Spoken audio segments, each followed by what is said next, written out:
بسم اللہ الرحمن الرحیم۔ دلائل سے مزین، تفکر سے منور، عشق و محبت سے بھرپور آج کی سیوان میں جو موضوع لے کر آیا ہوں وہ ہے صدیق کے لیے ہے خدا کا رسول بس۔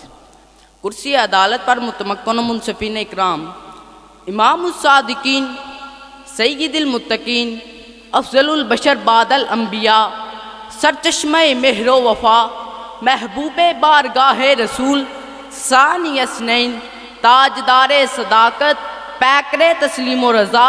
یار غار و یار مزار رسول، خلیفہ اول بلا فصل حضرت سیدنا صدیق اکبر رضی اللہ تعالیٰ عنہ کے ساتھ عشق و محبت، خلوص و وفا، محبت و سخاوت اور اقلیم فیاضی کی آبرو وابستہ ہے۔ یہ وہ عدیم المثال ہستی ہے جو کہ طلوع آفتاب سے لے کر قیامت تک ماہ و ماہ کی طرح ضیاء پاشا کرتی رہے گی۔ جی ہاں جناب صدر، یہ بات سورج سے زیادہ روشن ہے کہ پیکر خلوص و وفا حضرت سیدنا صدیق اکبر رضی اللہ تعالیٰ عنہ حضور پاک صلی اللہ علیہ وآلہ وسلم کے رفیق خاص تھے۔ جنگ ہو یا امن، رات کا اندھیرا ہو یا صبح کا سویرا ہو، مصائب عالم کی آندیاں ہوں یا رحمت کی گھٹائیں ہو، غزوہ تبوک ہو یا غزوہ بدر ہو، شب ہجرت ہو یا فتح مکہ ہو، عشق و محبت ہو یا حرارت بانی کی آزمائشیں، کون سا ایسا موقع ہے جہاں رازدار رسول حضرت سیدنا صدیق اکبر رضی اللہ تعالیٰ عنہ نے اپنے جذب عشق و محبت کی قدیر روشن نہ کی ہو،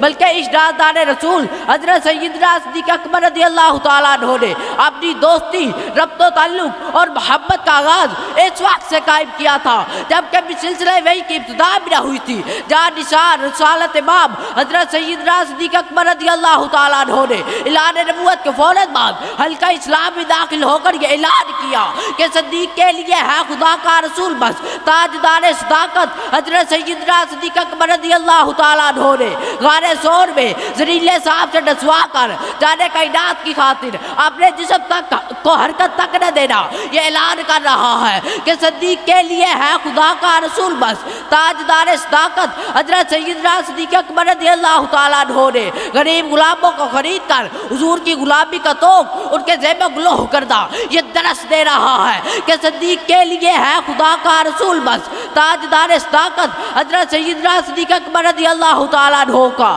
معجزہ برات کی تصدیق کردہ اور مخین العقول اظہار کے سامنے اپنے کمال درجہ عشق کا اظہار کردہ یہ بتلا رہا ہے کہ صدیق کے لیے ہے خدا کا رسول بس۔ ہجرت جیسی مشکل گھڑی میں اپنے گھر کا سارا مال حضور کے قدموں پر قربان کردہ اور عرض کردہ اب قید لہم اللہ ورسولہ یہ سمجھا رہا ہے کہ صدیق کے لیے ہے خدا کا رسول بس۔ جس ہستی کے قتل پر کفار قریش کا اتفاق ہو چکا تھا اس کے ساتھ جرأت و استقامت کے ساتھ سفر کردہ اس دعوے کی دلیل ہے کہ صدیق کے لیے ہے خدا کا رسول بس۔ حضرت محمد صلی اللہ علیہ وآلہ وسلم کا حضرت سیدنا صدیق اکبر رضی اللہ تعالیٰ عنہ کے لیے فرمانا مانا فنبال احد قطو مانا فنبال ابی بکر، اور آپ کا روتے ہوئے عرض کردہ حل انا ومالی الا لک یا رسول اللہ صلی اللہ علیہ وآلہ وسلم اس دعوے کی دلیل ہے کہ صدیق کے لیے ہے خدا کا رسول بس۔ ہجرت جیسی مشکل گھڑی میں اپنے گھر کا سارا مال حضور کی خدمت میں پیش کردہ اس دعوے کی دلیل ہے کہ خدا صدیق کے لیے ہے خدا کا رسول بس۔ جس ہستی کے قتل پر کفار قریش کا اتفاق ہو چکا تھا اس کے ساتھ جرأت و استقامت کے ساتھ سفر کردہ اس دعوے کی دلیل ہے کہ صدیق کے لیے ہے خدا کا رسول بس۔ انتہائی مشکل حالات میں جب حضور کا ذہنی وصال ہو چکا تھا، منکرین ختم نبوت کے ساتھ جنگ لڑنا اور ختم نبوت پر پہرا دینا اقبال اس شعر پر دال ہے کہ صدیق کے لیے ہے خدا کا رسول بس۔ جناب والا عشق و محبت کی داستان بیان کروں تو کیسے کروں؟ کبھی دوش صداقت پر انوار نبوت کی بارش ہوتی ہے، کبھی آغوش صداقت میں